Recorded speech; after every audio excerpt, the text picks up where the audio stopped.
Now it's my pleasure to introduce Professor Volker Tresp. Yeah, Close enough. like in trespassing. Oh, okay, perfect. Nice American word. So Volker is a professor at the Munich LMU Center for Machine Learning and has a really wide range of interests in machine learning and computational approaches to cognition and cognitive systems. I also read that he was Siemens Inventor of the Year in 1997, and in 2018 became the first distinguished research scientist at Siemens. We'll hear a little bit more about that later. So today, very much in the spirit of NeuroMonster, we're going to hear Volker discuss tensor brain, a unified theory of perception, memory, and semantic decoding. So let's welcome Volker. Yeah, thank you very much for the nice introduction and for organizing this great meeting. Yeah, so my co-workers is Sahand. He's now with the DeepMind in London. Hang Lee, who is over there. Dario is now with ETH and Yunpu Ma.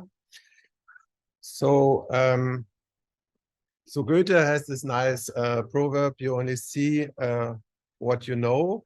So here Goethe looks at this nice scenery and might recognize that there's some mountains in the background, but only when he really recognizes that this is Munich. He knows that Munich is a part of Bavaria, so that's a semantic memory. And he might have some interesting past experiences of visiting Munich. So all this information is really important to understand what Goethe is seeing here. So the talks about perception, semantic memory, and episodic memory. And we are trying to obeying some of the constraints we find important imposed by biology, and maybe we can also make some predictions. We will talk about how semantic and episodic n-grams are implemented, why they are subsymbolic. So we have some fuzzy idea of what we have done at dinner yesterday, but we also can talk about it immediately. So there's immediately this path to language.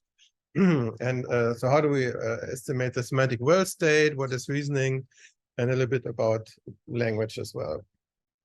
So, so in our hypothesis that all these things are really realized by the oscillating interaction between two layers. One is a symbolic index layer, and the other one is the subsymbolic representation layer. And then we also have a third layer which conveys information. So the index layer encodes indices for concepts, predicates, and also episodic instances. And the representation layer broadcasts this information and reflects the cognitive brain state. It's known as also the mental canvas or the global workspace or the theater of the brain. And the dynamic context layer is important for some processing. So perception and memory first create subsymbolic representations. So this sort of gist of a memory, which is then decoded in form of sequences of activated indices, which form triple statements. So the brain is a sampling engine. So, and only if an index is activated, it's actually communicated to the rest of the brain. So it's not enough that we know it's a cat. The whole brain needs to understand it's a cat. So the brain, in a way, speaks to itself. And so n-grams have a symbolic index and a subsymbolic embedding vector. And of course, memory is not about the past, it's about acting right. So the brain or the agent needs to know about the things in the world. So we assume the agent is concerned about concepts, and that can be an entity like Jack, or a class like dog, or an attribute. And the semantic n-gram consists of this index. So it doesn't have to be a single neuron, it can be a distributed representation, which is connected to the representation layer, so to the global workspace. And the connection weights are the embeddings of this entity. And the brain also has similar representations for predicates and episodic instances. So, so we are focusing sort of on this idea of a triple statement, because we feel it's quite sufficient for a lot of interesting things, and it's maybe the next step beyond just saying it's a dog, it's a cat. So there are relationships between things. And we also think of true and false. So we have this Boolean random variable, which is 1 if this triple is true at time t, for example, and otherwise it's 0. So here's a typical triple would be Sparky fetches a frisbee in the current image. But we want to go away from this Boolean idea because the brain doesn't really know what is true and false until it is told that something is true or false. So the expectation of this truth value is something the brain might concern about, or the average of the truth value, which becomes sort of the semantic memory. So the brain does not know what is true or false. It only knows what is brought to the attention of the representation layer by internal observations or samples. You know? So out of these Boolean variables, we form categorical variables, and then we can talk about conditional probabilities. For example, what is the probability that a triple SPO is generated at time t? And so now we only have, let's say, 4 random variables, and each of them has many states, has many concepts and so on. And this is, so if something is sampled, we can be quite confident that the brain assumes it is true. When we average over time, essentially, we obtain a semantic memory. So if Jack has blonde hair and every image is, every visual input, he had blonde hair, he probably will have blonde hair also in the future. So that's what we have a mathematical formulation of semantic memory. So this is what we propose is going on. So we start with a episodic memory experience. So an index here is triggered for a past memory instance, not like last dinner or some episode at last dinner. And that speaks to the representation layer. So it activates the embedding here, which then sort of also talks back to earlier processing parts in the brain in some form of embodiment. So we immediately have sort of some visual, maybe memory of what happened last dinner. And then the brain starts this decoding. So it activates a subject index, so maybe Sparky in this case. And then it feeds this information back to this representation layer. So that's this effect of the brain speaks to itself. So it was Sparky, the brain should know it was Sparky. H is for hidden, yeah. So it's a processing layer. It's quite an interesting question what H is doing, but I probably don't have time to discuss it in detail. Maybe there are questions. So it's S, then it's O. So the object and then the predicate. So Jack looks at Sparky looks at Jack would be the decoded triple, and this is then repeated many times. And in that way, not only the visual memory is recalled, but also I can talk about it in a very simple sense in this sort of triple language. No? Sparky looks at Jack, a dog looks at a person, and so on. And yeah, one nice thing about our approach is that it's really just one approach in different modes of operation. So a semantic memory, for example, Sparky is owned by Jack. So essentially we take out the time. No? So we average over time and start with the subject with Sparky. Then Jack is activated, and then owned by is activated, which says now we know that Sparky is owned by Jack, and we can generate many more of these triples by activating Sparky as a subject index. And this is perception, the same model, only now we have input from earlier processing layers, which influences the representation layer, and now this input, so not the memory, but the input is decoded in the same fashion. And here we always get essentially input from bounding boxes, from part of the images. And we can decode that Sparky looks at Jack in this particular image. So we have semantic memory, episodic memory, and perception. There's one more small thing. We don't always need like the predicate. Sometimes it's clear. If dog black, then means the dog is black, or Jack happy means Jack is happy. So we also have what we call unary labels, which don't have to go through this pipeline of the hidden layer. So we can immediately add some attributes to the visual input or to what we are seeing. So this is this was sort of unfolded in time. This is how it looks as an architecture. So here's visual input, and there's a deep convolutional neural network. Then this is the representation layer. It talks to the index layer, and the index layer talks back. And here the H memory it has a memory and a nonlinear processing functionality. So it's pretty simple architecture. And I also so AT, so the embeddings are the synaptic weights. And I think I said that already. And it's symmetric. No? So we experimented without that constraint, but actually it works better if these connections are symmetric from here to here to from the index back to the representation layer. Yeah, how do we combine all this information? And so let's maybe look at the equation first. So let's say we have an either a visual input or some episodic memory. Then this says we should produce samples from that episodic memory or from this perceptual input. And we should mix in samples generated from the semantic memory, which is sort of a prior distribution of things. So we get this background information, for example, and we can motivate this by what I call here Dirichlet fusion, which is sort of a way of combining data and the prior in this form. So essentially, but we are modeling the prior, we're modeling the predictive system. But it can overfit because we want to really reconstruct the memory. We don't want to generalize too much, but we don't do the likelihood. Of course, the likelihood is difficult in images anyway, so we don't have to do that.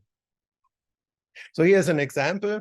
First of all, yeah, this is semantic memory. So lines are dangerous. We don't have to have personal experiences. So that's semantic memory. So here we are finding this bounding box for this dog. And our system says it's Sparky. So these are actual experiments. I don't show too many numbers, but these are actual experiments. And then this other bounding box here, this one is identified to be a bench.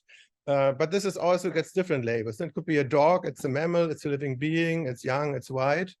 And this is a bench, a furniture, a non-living being, old, other color, and so on, why, for whatever reason. And then the triples we get is dog sits on bench, living being on furniture, mammal sits on old, white sits on bench. So it's sort of like a bag of decoding. But we also get information which is not in the scene, which comes in from the semantic memory. So Sparky is loved by Mary and is owned by Jack. So this gives you background information on what you're actually seeing in the image.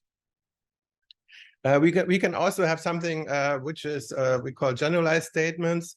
In a normal triple, at least in a knowledge graph, traditionally the subject is a particular entity, Jack or Sparky or Obama or something.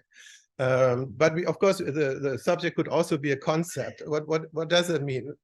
So here, for example, if the subject is a dog, the dog is always a mammal. It's a living being.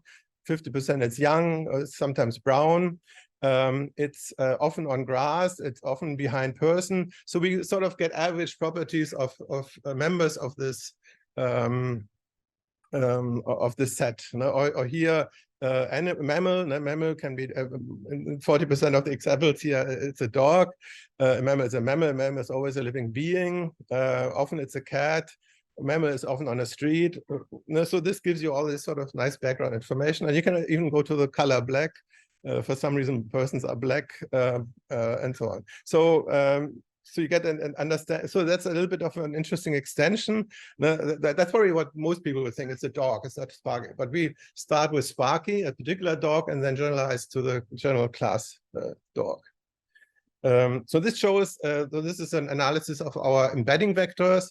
And it shows that it gives you really nice structures in this TSNE representation. So all these blue instances here are examples of trucks, and they're nicely clustered together. And this is the position of the concept truck.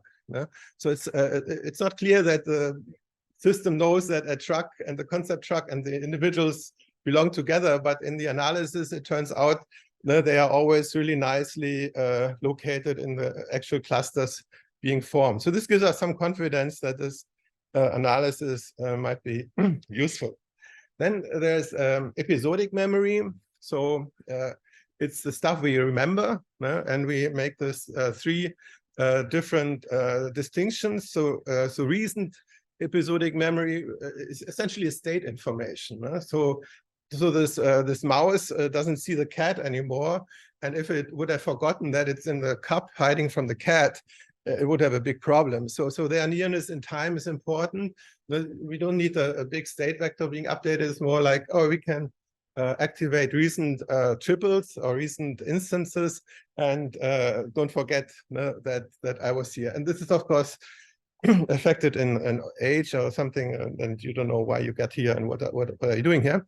Remote episodic memory seems to be more about decision support. So if you had a bad experience with a line, next time you know you should be careful. So it's more closeness and representation. And we also think about something like future episodic memory. So if I read in the newspaper that this evening there will be a football game, then and it will bad weather, then it will be bad traffic, and can predict rain, I can predict slippery roads, and so on. So this concept also carries a little bit into prediction. These are n-grams from time instances. They're not clustered, but they also have some structure. Here, for example, are games, football games, or soccer games. Here are parties, and so on. And there's also an interesting step going on. When we store something, we have to adapt this AT, so the representation, the embedding of the time index, essentially. And in this process, there's some cleaning up going on. We probably get rid of some of these noisy triples, which are generated in the first step in perception. So it's a little bit of a cleaning up, which is also consistent, of course, with a lot of experimental results. There's this famous invisible gorilla experiment where you don't notice a gorilla in the picture because it doesn't fit into the context. So out of this confused person with too many triples, we get a sort of cleaned up and consistent view on the world. And this is done simply by adapting this embedding representation for this time index. Okay, perfect. So we can do embedded reasoning. So embedded reasoning means we're adapting these embeddings. Now, so if you're familiar with embedding learning or knowledge graph learning, this is what is going on. So it's sub-symbolic, and we just know, we don't really know why something is going. Symbolic reason would be completely on the index set. So we don't need the embeddings. We can just say a dog is a mammal by directly connecting dog and mammal, essentially. But there's also this, what we call symbolic embedded reasoning, because we can learn that a dog is a mammal. So that's a nice triple we can learn. The subject is not an entity, it's a class. And this can also generate triples. So we think this is also an interesting way of generalization in the brain. The language, so the stuff I was talking about is a very simple language, SPO language. And we would suggest that this is already happening in animals, and we call it inner language. And then the outer language, of course, is only with humans. The language we speak, much richer, of course, and maybe also another cleaning up step is going on. We make the story logical, we make it consistent, we make us look good in the story. So that's another sort of cleaning up process which is going on. So this is where we relate some of the stuff to brain architecture. So there's this Jennifer Anderson neurons, which people identify. So this would be, if they would be confirmed to be something like our indices. We think the representation layer is all over the space. People discuss like here's the work by Hood, where they put a lot of semantic indices on the brain. So we think it's very different. I mean, I think some people think it's a bottleneck. We would more argue that the embedding layer or the representation layer is more it's pretty big and sort of everywhere. And so I have to skip a little bit. We also do learning new concepts. I mean, mostly learning new entities, fine-tuning some of the existing concepts based on some bootstrap ideas. And the experiments were also quite interesting. So we can also do this type of learning. So we have shown that perception, memory, and reasoning can all be realized by sort of a similar architecture. yeah, I think we should put something like indices don't have to be local. And we are currently working on very distributed ideas about indices, but I think they're a very strong concept, and it's probably, I think it's controversial a little bit. We think it all relates on the same brainware. We sort of, our model has the sub-symbolic representation and the symbolic representation, which I think is important, and of course something humans are able to do. Yeah, of course, that's not the, without saying, it's not the whole story. The brain does many things in many different ways, so maybe this explains some of the things the brain is doing. And yeah, and we're very happy that the paper was published this year in Neural Computation. So it's obviously a pretty long paper, so but maybe patient enough to read it. Thanks a lot.